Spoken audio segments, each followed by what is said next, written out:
pour la période 48, 88. 88, c'est 88. C'est bien, je vais les faire 2-2. Avec la troisième partie du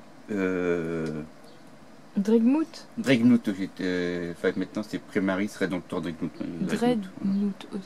Pas Dreadnought, ok. Dreadnought. Je sais pas le prononcer. Alors, j'ai plus les anciens, parce qu'on aurait pu montrer la taille. C'était plus compact. C'était beaucoup plus petit, c'était moins élancé, moins haut sur pattes, c'était plus compact. J'ai tous revendus. Je garde que les Primaris maintenant. J'ai ici celui qu'on avait avec Conquest, donc ceux qui ont fait la collection Conquest.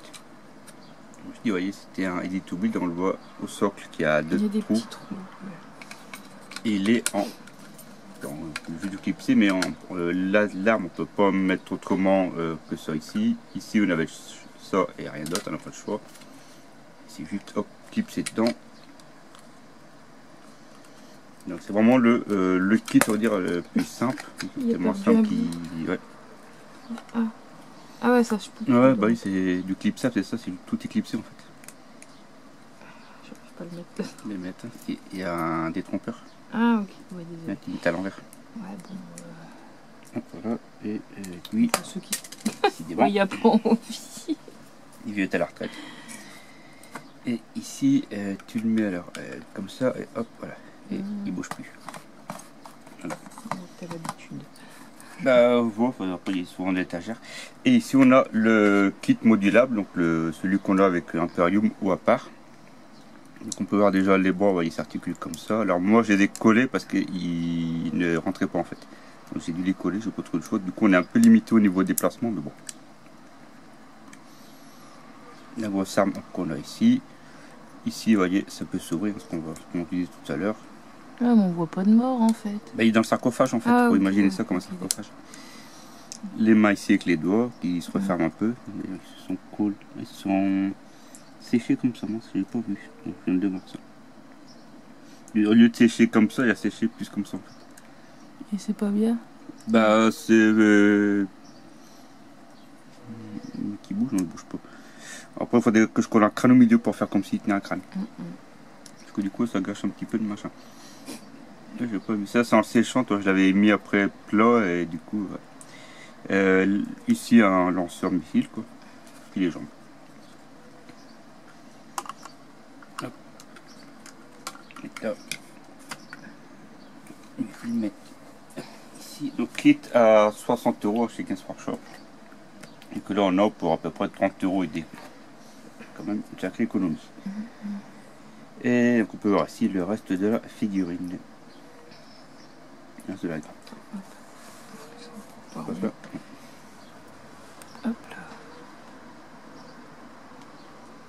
Avec les câbles. Et ça c'est l'autre partie qui est en bas, je crois, il me semble. Ça c'est les deux côtés. C'est les côtés aussi. Et ça c'est la partie qui peut se mettre en bas pour ouvrir ici. Ah, je crois que c'était une valise. Valise? Non, c'est ouais, avec la petite. C'est ce qu'on voit là ici en fait, les traits comme ça de la grille, c'est là en fait. Ah, ok. C'est la partie qui est là ici, comme ça. Ok, d'accord. Le genre de voyant en fait c'est censé que soit fermé dessus comme s'il y avait un petit qui est mort dessus. Ou après ça peut être sa valise s'il part en vacances. J'ai besoin de vacances. Je vois ça.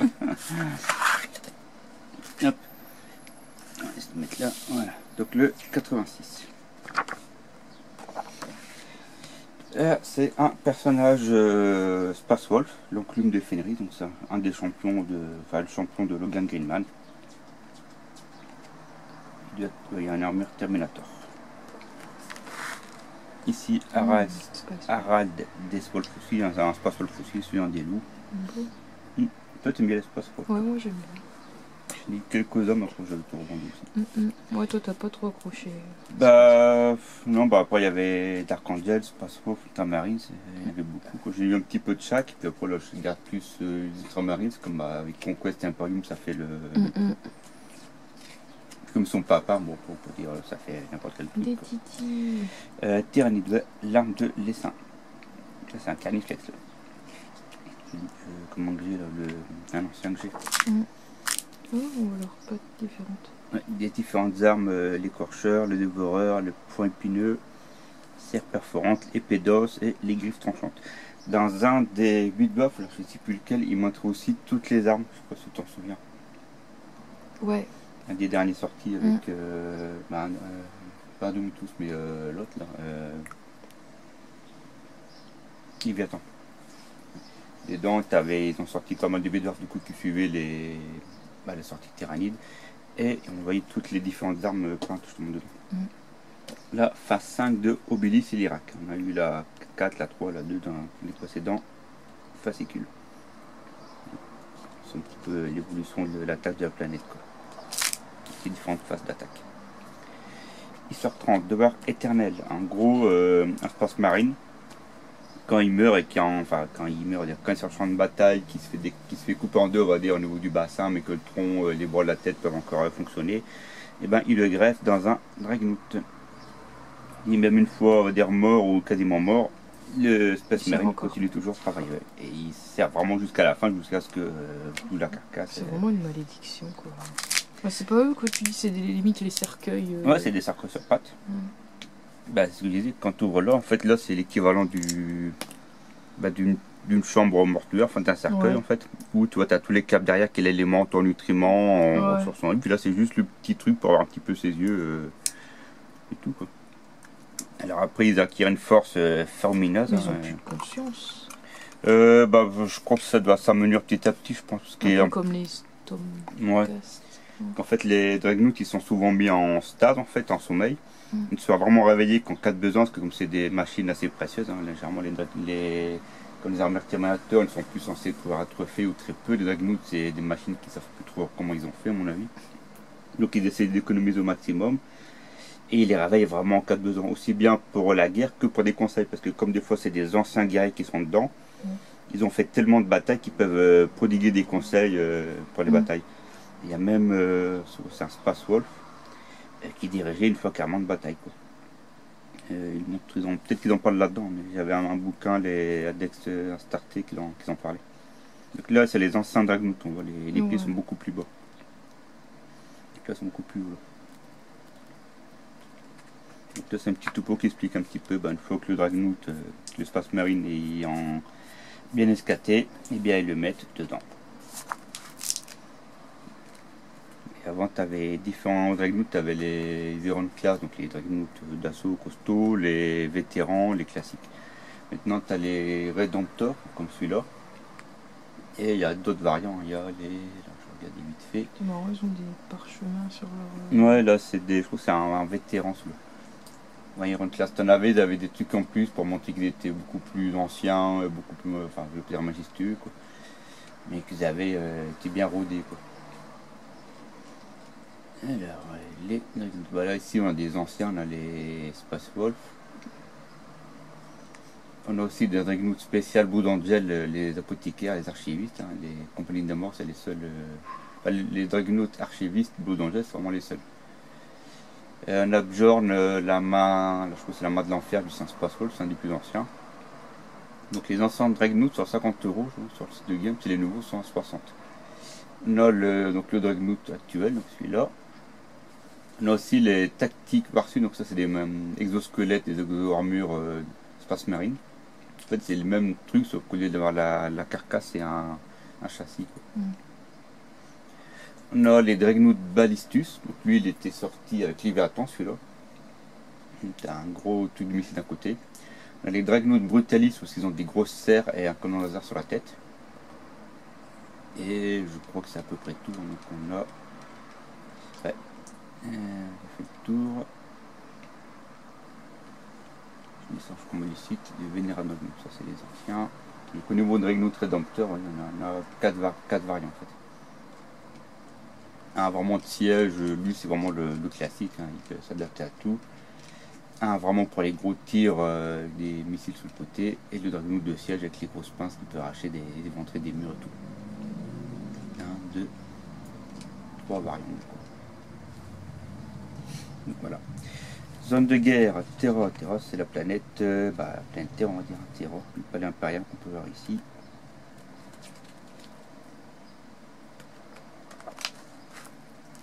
Trajan Valoris, qui est le capitaine des gardes custodes. Hein. C'est vraiment le dernier rempart sur Terra. Ça. La peinture du Dreadnought, toujours en bleu du coup pour suivre les Ultramarines.